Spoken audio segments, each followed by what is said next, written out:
There are a lot of times when keying effects like Ultra Key are great, but they really don't get the job done, such as this clip right here. We have a white background, we have some live smoke, an explosion being filmed in front of that white background, and Ultra Key just really could not pull this off. But we can use blend modes, which actually are an easier way to get rid of flat colored backgrounds sometimes. All we have to do is select the top layer, the layer we want to remove the white background of, and go into the Effect Controls panel with that clip selected, open up Opacity, and we have the opacity, and we could adjust the opacity here. But right below opacity are blend modes. And these are ways that allow you to take this layer and blend it with the footage beneath it in different ways. Now, it's a little beyond the scope of this training series to explain all of these blend modes and what they do. But suffice it to say, this first group removes light tones. It removes white and brighter tones. This group removes black and dark tones.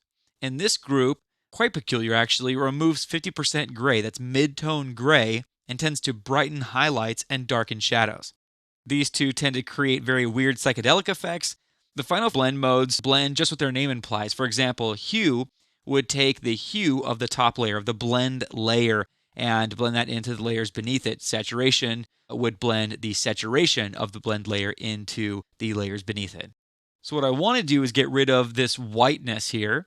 And so I'm going to choose multiply. And when I do, boom, it's just that easy. The white is gone. It takes away a little bit of the layer as well, and there's no control here. But with things like smoke and fire, oftentimes these blend modes get you where you want to go faster and better than a keying effect would. So now as we play this, we have a very cool little simulation, nice little composite of this house appearing to kind of blow up. Really a great look. The edges are perfect. It's just the white that goes away.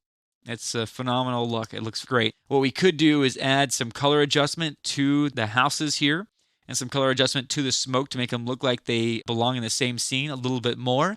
But for the time being, this is pretty awesome. Now, one quick word here. This black smoke cloud is from detonationfilms.com.